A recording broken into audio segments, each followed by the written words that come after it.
une heure de Paris.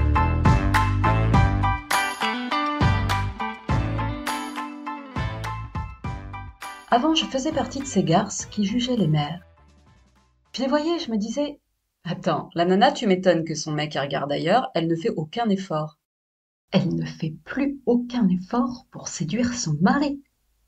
Non, c'est pas que tu fais pas d'effort, c'est qu'en fait, ça se voit pas quand t'en fais. Et déjà que t'as du mal à trouver de temps, alors t'es un peu dégoûté quand tu trouves enfin un petit créneau pour te faire jolie et qu'on voit aucune différence.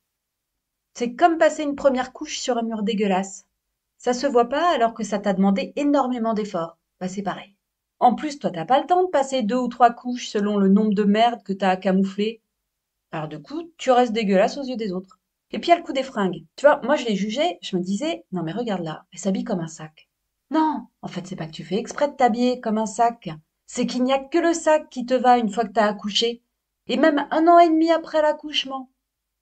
Et quand ton corps commence tout juste à reprendre un semblant de forme humaine, toi, tu remets ça avec un petit deuxième. Ah oui, c'est bien qu'ils soient rapprochés, 2 ans de différence, c'est bien pour eux. Ouais, c'est sûr. Du coup, le sac.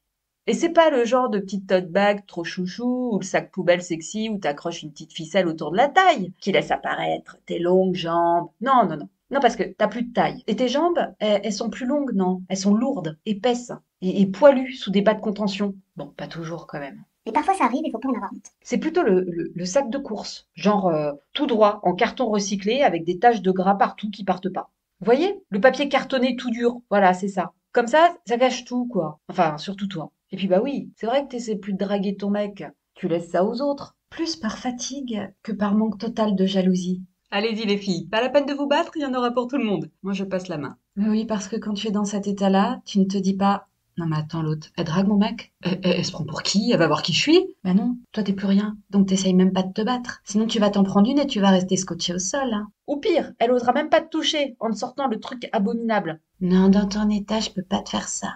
Alors que t'as accouché il y a plus d'1 an. Non bah non, non, bah, tu dis rien. Tu retournes allaiter ton bébé dans le noir, tu te caches pour pas mettre les autres mal à l'aise. Puis tu t'éloignes pour empêcher personne de fumer. Faut pas déconner. Et ton mari, tu le laisses se faire tripoter par d'autres. Enfin, pas trop quand même, parce qu'un mec passé 40 ans, c'est comme le sapin de Noël. Si tu le touches trop, après, il n'y a plus d'aiguille. Il ressemble plus à grand-chose. Il se déplume, quoi. Vous avez remarqué d'ailleurs la quantité de chauves à notre génération? Au moins, il y a moins de cheveux blancs qu'à l'époque de nos parents. Nous, on passe direct du brun, blond, roux à chauve. Non, en fait, c'est plutôt moi le sapin qui a paumé ses aiguilles. Non, c'est pas que je pique plus, hein. Au contraire, avec les vagues hormonales, je pique encore plus qu'avant. Non, je parle de talons aiguilles. Avant, j'en portais tout le temps. Même quand j'étais toute seule à la maison pour faire le ménage. Véridique. C'était pour mieux marcher avec mes talons hauts à l'extérieur devant les autres. Oui, pour que mes pieds ne fassent plus qu'un avec les talons aiguilles. C'est ça qui est sexy. Rien de plus pathétique qu'une nana qui sait pas marcher sur des échasses et qui se vautre en public. Aujourd'hui, j'adore mes Converse. Et encore, les Converse, c'est jour de fête, parce qu'il faut se baisser pour faire les lacets. Non, ce que je préfère maintenant, c'est la tatane. Il y a un mot que j'ai découvert, c'est espadrille. J'adore les espadrilles. Quand ma belle-sœur m'a offert des espadrilles un été, je l'ai regardée avec un dégoût retenu. Puis au fond de moi, je me suis dit, non mais attends, elle me prend pour qui? J'ai une tronche à mettre des espadrilles? Ça va avec rien, quoi. Enfin, rien dans ma garde-robe en tout cas. Et puis 1 an après, j'ai eu mon bébé, ma first baby dont je vous parlais l'autre fois. Et j'ai adoré son cadeau. C'était le seul truc dans lequel mes pieds rentraient. J'avais pas besoin de demander de l'aide à qui que ce soit pour me chausser, lorsque mon bide était prêt à exploser. Et à la maternité, quand je me baladais, avec ma perf dans les couloirs pour aller chercher ma bouffe dégueulasse, j'avais mes espadrilles aux pieds. Oh, je les ai kiffées, mais tellement kiffées qu'elles ont dû mourir pour que je leur fiche la paix. C'est elles qui m'ont dit. Laisse-nous tranquilles.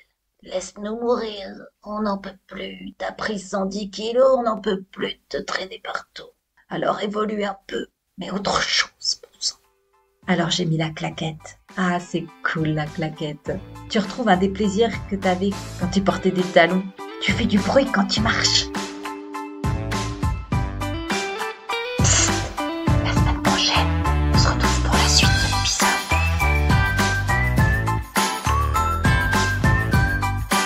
À 1 heure de Paris.